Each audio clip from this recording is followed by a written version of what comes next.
Hoje eu vou ser o mais verdadeiro e sincero possível para trazer esse conteúdo para você, porque aqui no Caverna eu trago a verdade sobre a história, doa a quem doer. Já falamos de Átilo Uno, que causou o terror no começo da Idade Média, Júlio César, que devastou os celtas e seu próprio povo, a Maria I da Inglaterra, conhecida como a Blood Mary, a Maria Sangrenta, que massacrou centenas de cristãos, e Ivan o Terrível, príncipe de Moscou, que matou mais de 60 mil pessoas, Vlad III Tepes, o Conde Drácula, que matou mais de 80 mil pessoas, a maioria empalada, e muitos outros. Mas esses números não fazem nem cócegas na nossa lista de maiores tiranos da história. Eu ia fazer um vídeo só da era medieval e da antiguidade, mas eu não achei justo com a humanidade deixar os piores tiranos de fora. Então bora numa lista de toda a nossa história. E assim, para ser o mais justo possível, cara, é por número de mortes, do ser humano que mais matou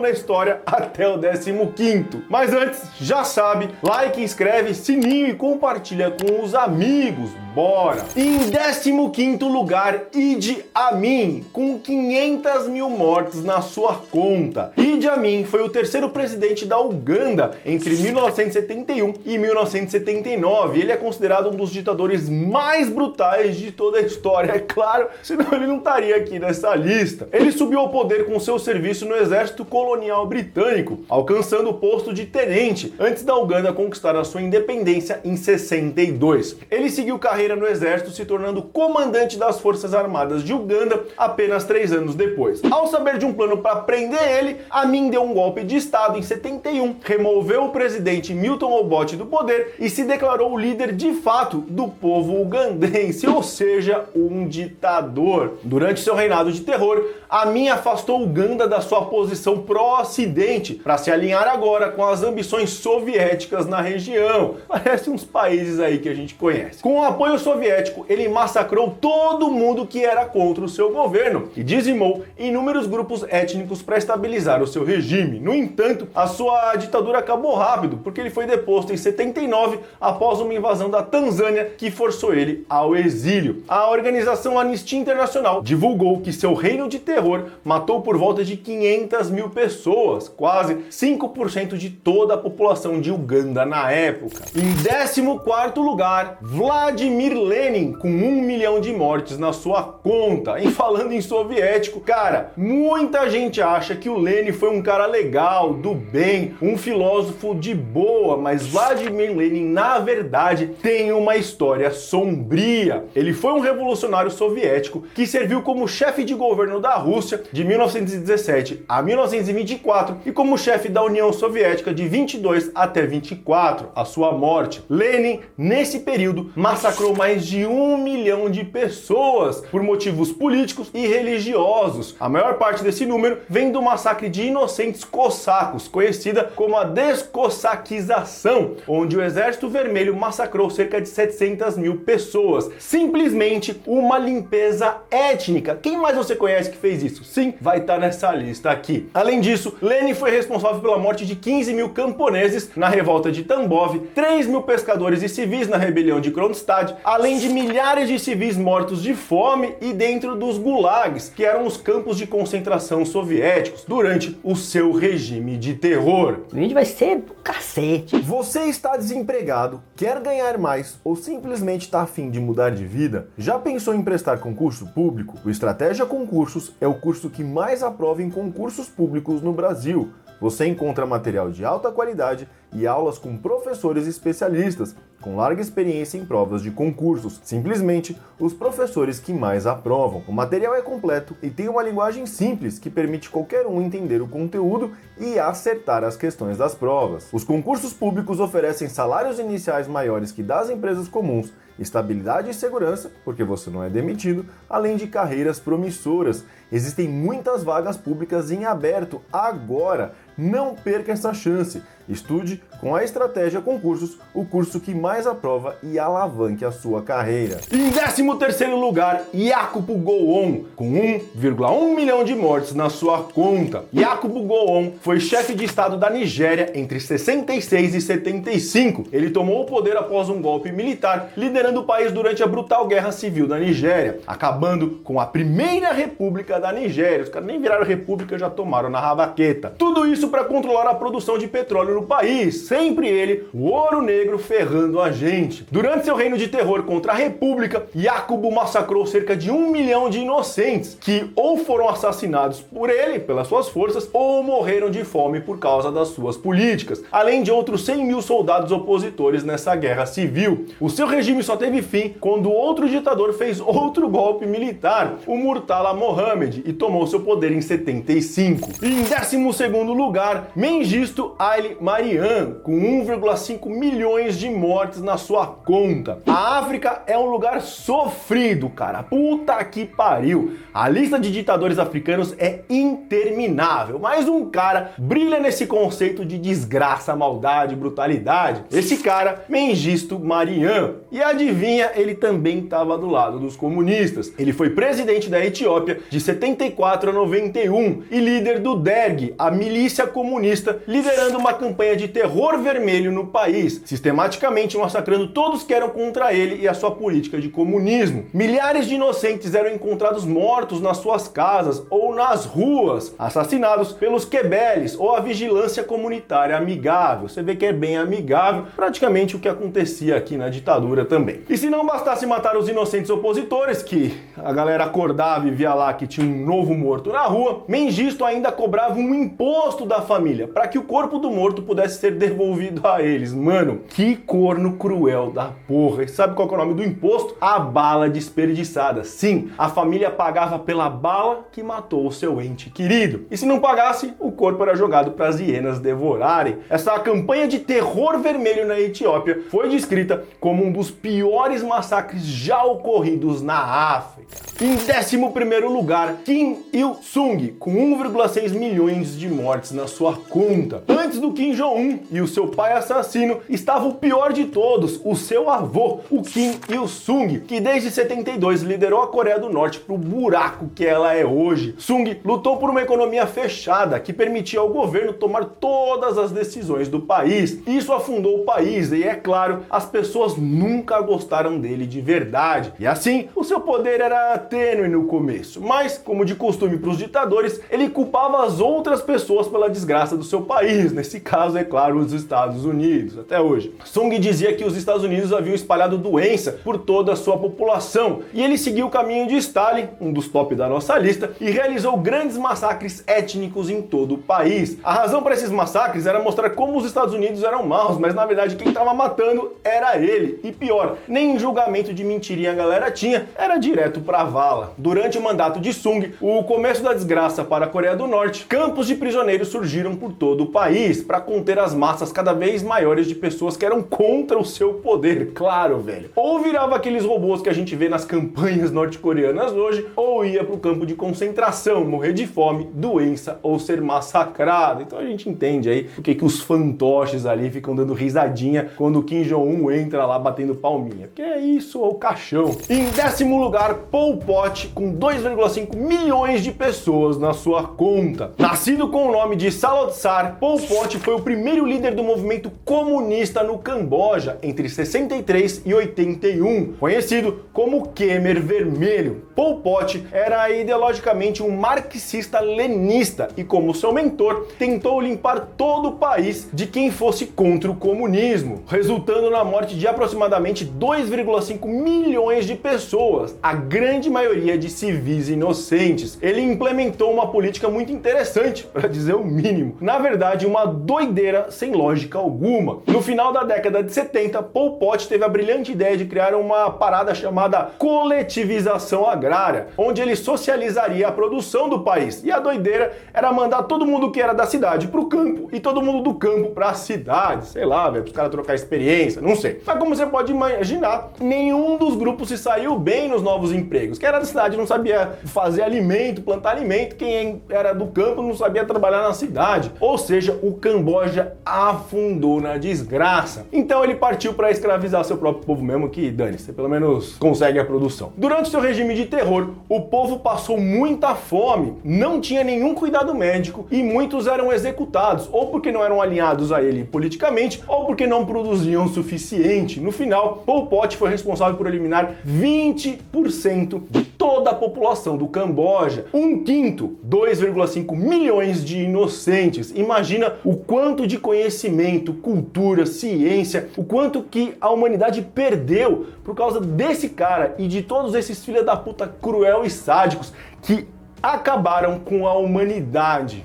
Em nono lugar, Ismail Enver Pasha, 2,5 milhões de pessoas. Empatado com o Pol Pot está o turco Ismail, um oficial militar e político, um dos líderes da Revolução dos Jovens Turcos. No decorrer da sua carreira militar, ele ascendeu ao poder e liderou o Império Otomano tanto nas guerras dos Balcãs quanto na Primeira Guerra Mundial. Como ministro da guerra, ele era um inútil, ele viu muito mais derrotas do que vitórias. A sua pior derrota foi na Batalha de Sarikamish contra os russos na Primeira Guerra Mundial. Vou deixar o vídeo aqui sobre a história da Turquia, lá no final tem um pouco melhor falando disso. Essa derrota dele foi tão vergonhosa que Ismail precisava de um bode expiatório para alivar sua culpa, para ele não se ferrar e ser expulso do poder. Foi então que ele decidiu culpar os armênios pelo seu fracasso. Pronto, ele virou um genocida maníaco, começando o seu massacre de diversas etnias. E é assim que começa o famoso genocídio armênio, ou o Holocausto armênio. Inclusive a palavra genocídio surgiu exatamente desse evento. No total,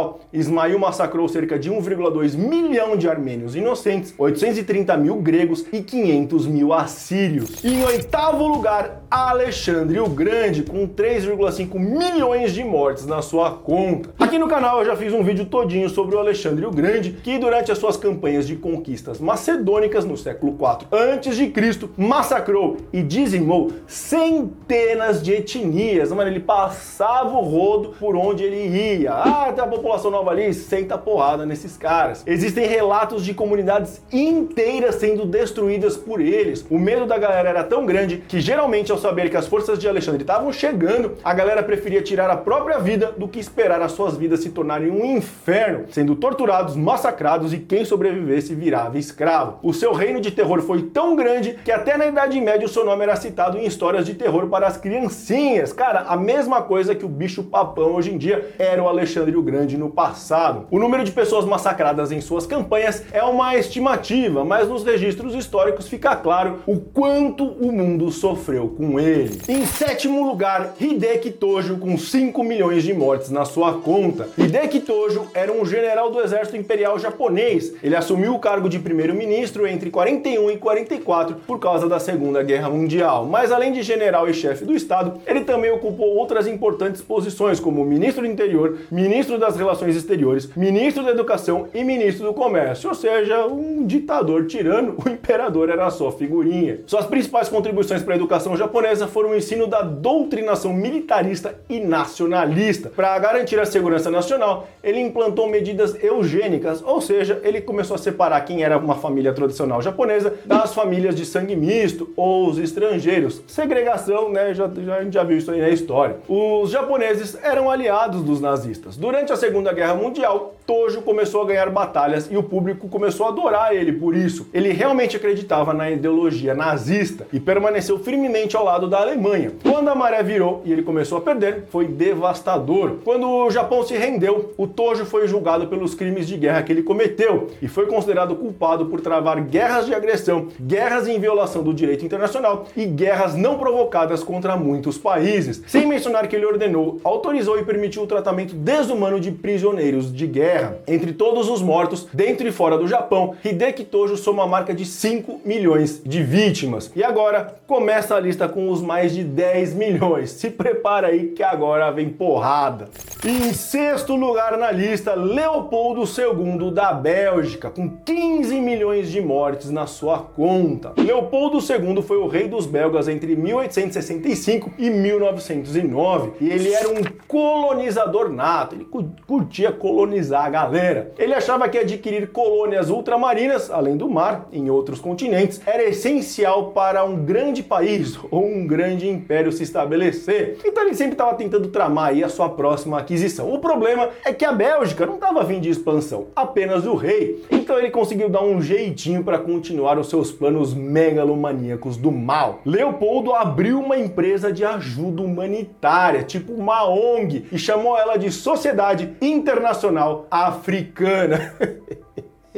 Mas é claro que isso era uma fachada. Um ano depois, ele usou essa empresa para viajar ao Congo, tomou posse de um território 14 vezes maior que a Bélgica e fez mais de 14 países aceitar o seu novo estado, que era chamado agora do Estado Livre do Congo. O cara foi lá, colonizou e ainda deu o nome de Estado Livre do Congo. Ele passou a governar as novas terras com a sua própria milícia privada, tudo isso com o dinheiro dos belgas, e para poder estabelecer o seu poder no seu novo estado, ele escravizou as populações indígenas da região, criou uma indústria de borracha e massacrou quem fosse contra ele ou não produzisse o suficiente na sua indústria. Isso depois se tornou um escândalo mundial na época, e as atrocidades de Leopoldo no Congo podem ter chego a 15 milhões de inocentes mortos nessa sua conquista. Em quinto lugar na lista, Tamerlão, com 17 milhões de mortes na sua conta. Tamerlão, ou Timur, foi um dos últimos grandes conquistadores nômades da Ásia Central, os mongóis. E assim, todo conquistador também é um tirano por natureza, então não é à toa que ele tá em quinto aqui nessa lista. Eu tenho um vídeo todinho explicando a vida de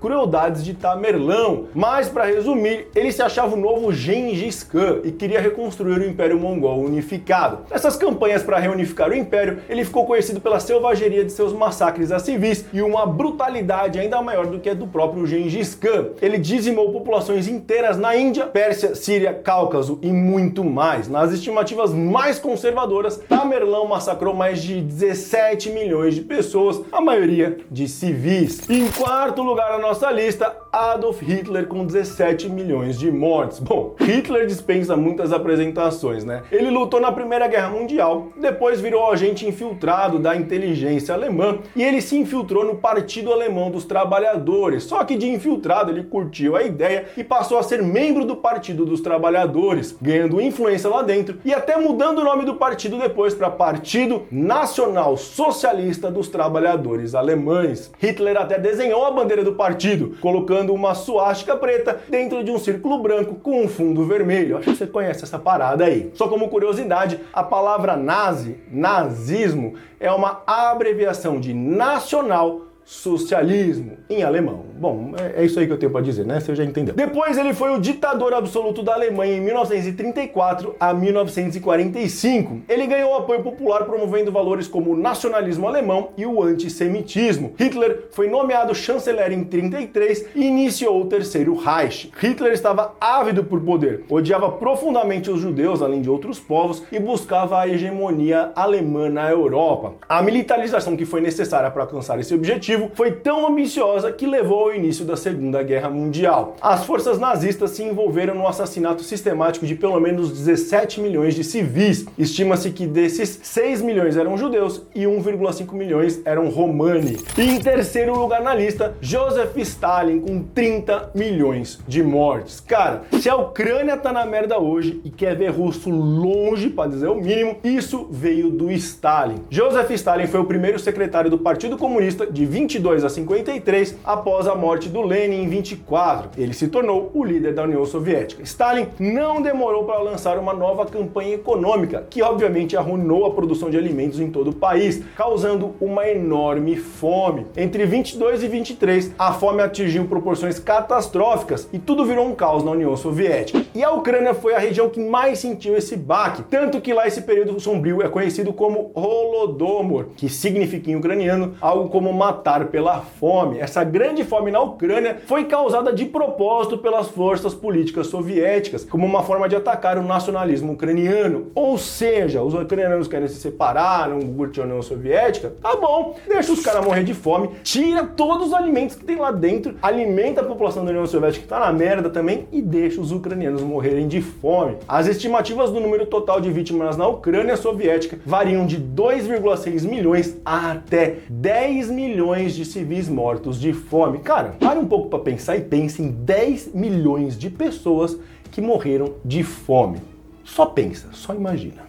Durante o final da década de 30, Stalin lançou outra iniciativa brutal, intitulada de O Grande Expurgo, também conhecido como o Grande Terror. Essa foi uma campanha paranoica de Stalin para eliminar sistematicamente as pessoas que se opunham a ele na União Soviética, Mongólia e no Sinquião. Seus alvos eram frequentemente executados. Em 39, Stalin concordou com um pacto de não agressão com os nazistas. Eventualmente, a Alemanha violou o pacto e a União Soviética se juntou aos aliados, acumulando na guerra a impressionante soma de 23,9 milhões de mortes, o maior número de mortes na Segunda Guerra Mundial. Em 2011, após avaliar 20 anos de pesquisas históricas no leste europeu, o historiador americano Timothy Snyder afirmou que Stalin deliberadamente matou cerca de 6 milhões de pessoas inocentes, número que pode subir para 9 milhões se a gente considerar também as suas políticas. O historiador americano William Rubinstein concluiu que, mesmo sob as estimativas mais conservadoras, Stalin foi responsável pela morte de pelo menos 7 milhões de pessoas, ou cerca de 4,2% da população total da União Soviética na época, fora a galera na guerra. E em segundo lugar nessa lista está Gengis Khan,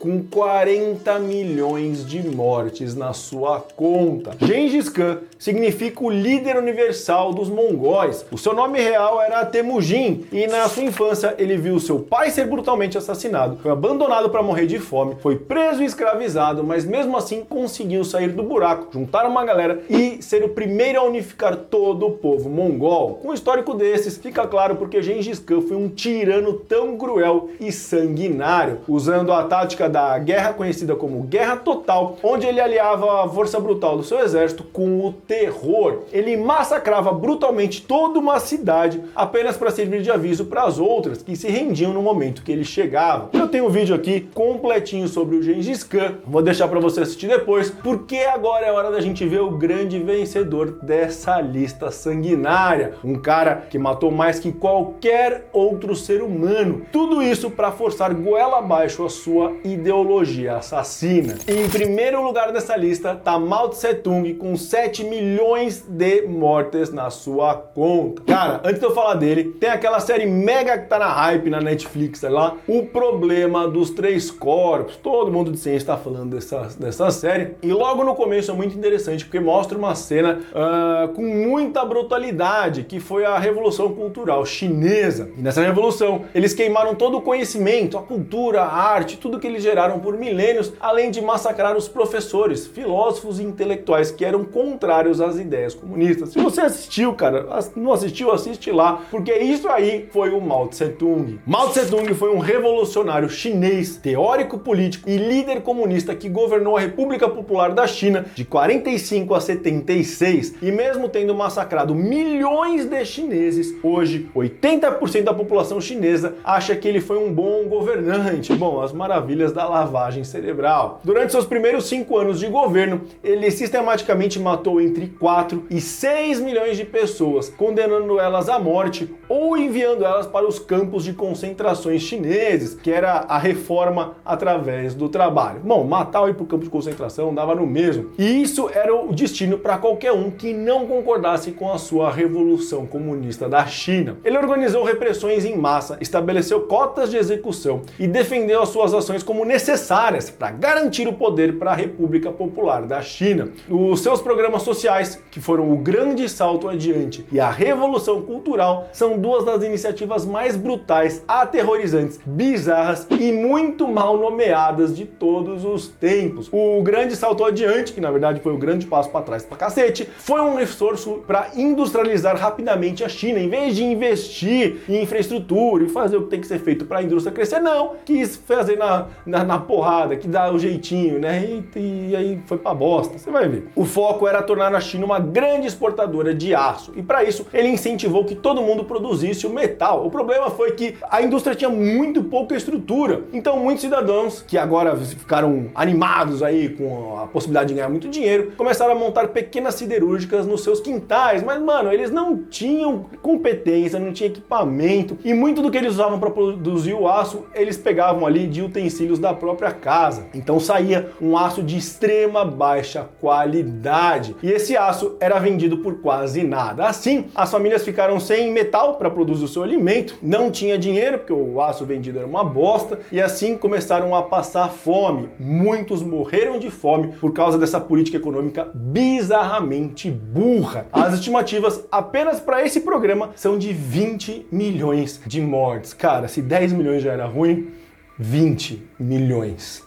Uma política imbecil desta teve consequências. O povo chinês tirou ele do poder. Bom, quase. Não satisfeito em arruinar a economia chinesa, Mao agora iniciou seu movimento de educação socialista. Ele queria conquistar a população jovem, doutrinando eles no comunismo para tirar os mais velhos do poder que tinham tirado ele do poder. Lembra? Em 64, o movimento foi renomeado para Movimento das Quatro Limpezas. Ele queria limpar a política, limpar a economia, limpar as ideias e limpar a organização dos reacionários, ou seja, limpar quem era contra ele. Isso levou à formação dos guardas vermelhos, que foram organizados para punir os intelectuais, e aqui, professores, filósofos, todo mundo que era contra a sua política comunista, e assim eliminar todos os adversários políticos de Mao. A missão da Revolução Cultural era abolir os velhos costumes, a velha cultura, os velhos hábitos e as velhas ideias. Algo em que Mao fervorosamente acreditava era que a destruição e o caos poderiam sim trazer o renascimento. O renascimento